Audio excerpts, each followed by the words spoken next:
انگریز یہ دعویٰ کرتے ہیں کہ ہم نے انڈیا کو ترقی دی، انڈیا کو ماڈرن ہم نے ہی کیا۔ اگر ہم انڈیا پر حکومت نہ کرتے تو انڈیا اب بھی تاریک دور سے گزر رہا ہوتا اور انڈیاز ایک سیولائزڈ نیشن نہ ہوتے۔ اس بات میں کتنی حقیقت ہے، اس کا جائزہ لیں گے ہم آج کی اس ویڈیو میں۔ اگر آپ ہمارے چینل میں نئے ہیں تو چینل کو سبسکرائب ضرور کریں اور ویڈیو کو لائک ضرور کریں۔ بغیر دیر کیے آئیے چلتے ہیں اپنی ویڈیو کی طرف۔ انگریز یہ دعویٰ کرتے ہیں کہ ہم نے انڈیا کو یونائٹ کیا، اس سے پہلے انڈین ہونے کا کوئی تصور نہیں تھا۔ انگریزوں کی اس بات میں کوئی حقیقت نہیں ہے۔ انڈیا اینشنٹ ٹائم سے ایک پولیٹیکل یونٹی تھی۔ انڈیا کے اینشنٹ کنگڈمز جیسے موریہ، گپتا اور مغل سلطنتوں کے عروج میں انڈیا ایک یونائٹڈ سلطنت تھی۔ قدیم مہابھارتا اور رامایانہ میں بھی یونائٹڈ انڈیا کا تصور ملتا ہے۔ ان قدیم ایپکس نے انڈیا کے مختلف قبیلوں اور زبان کے لوگوں کو جوڑا ہوا ہے۔ 3rd سینچری BC کے اشوکا کے دور میں بھی ہندوستان ایک جغرافیائی اور ثقافتی یونٹ تھا۔ انگریزوں کا دوسرا دعویٰ یہ ہے کہ انہوں نے انڈیا کو ایک کنسٹیٹیوشنل اسٹیٹ بنایا۔ یہ بات بھی سراسر غلط ہے۔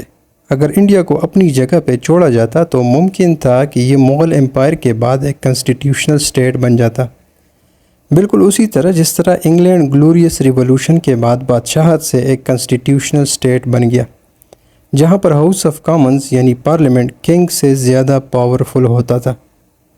نان کولونیل ریاستیں جیسی چائنا، جاپان اور تائی لینڈ نے بھی اسی طرح کی ٹرانزیشنز کی۔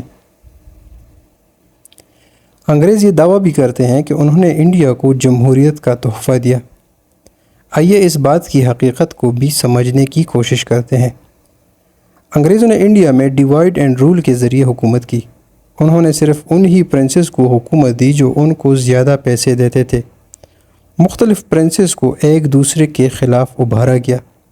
مثلا نواب سراج الدولہ کے خلاف میر جعفر کو سپورٹ کیا، اسے زیادہ پیسوں کے بدلے حکمران بنایا۔ میر قاسم نے جب زیادہ پیسے دیے تو میر جعفر کو ہٹا کر میر قاسم کو حکمران بنایا۔ میر جعفر کو دوبارہ حکمران بنایا جب اس نے اور بھی زیادہ پیسے دیے۔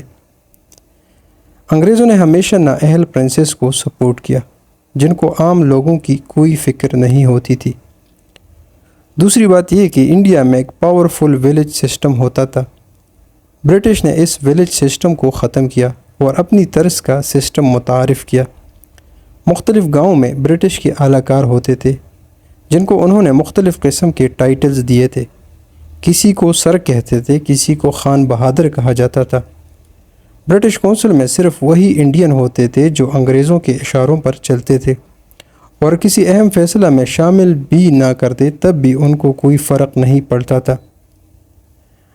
انگریزوں کا مقصد انڈیا کو ٹوری انگلینڈ کی طرح بنانا تھا، جہاں پر سرمایہ داروں اور جاگیرداروں کی حکومت ہوتی تھی۔ وہ انڈیا کو حقیقی جمہوری ریاست نہیں بنانا چاہتے تھے۔ ایسٹ انڈیا کمپنی ایک ملٹری پیٹرونیج ریاست کی ایک مثال تھی۔ یہ مختلف جنگجوؤں اور بدمعاشوں کے ذریعے حکومت کرتی۔ سپاہیوں کو خدمت کے بدلے معاوضہ دیا جاتا۔ لارڈ کارن ویلس کے پاس سپاہیوں کا راشن نہیں تھا تو اس نے سپاہیوں کو حکم دیا کہ وہ اپنے لیے خود راشن کا بندوبست کرے۔ اس کے بعد کیا تھا کہ سارے سپاہیوں نے لوٹ مار کی۔ یہ مرسینریز جہاں بھی جاتے لوٹ مار کرتے اور لوگوں سے بھتہ لیتے۔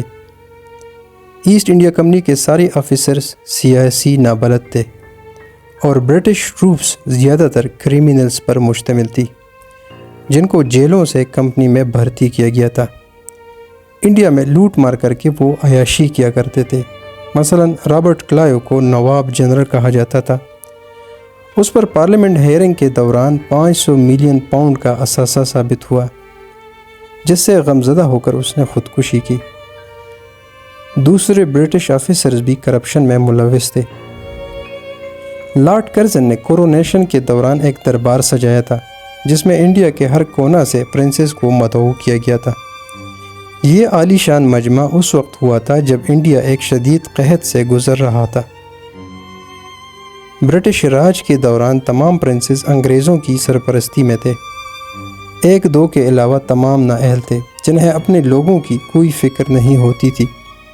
اس بات کا اندازہ ہمیں لارڈ کرزن کے خط سے بھی ملتا ہے جو اس نے کوئین کو لکھا تھا۔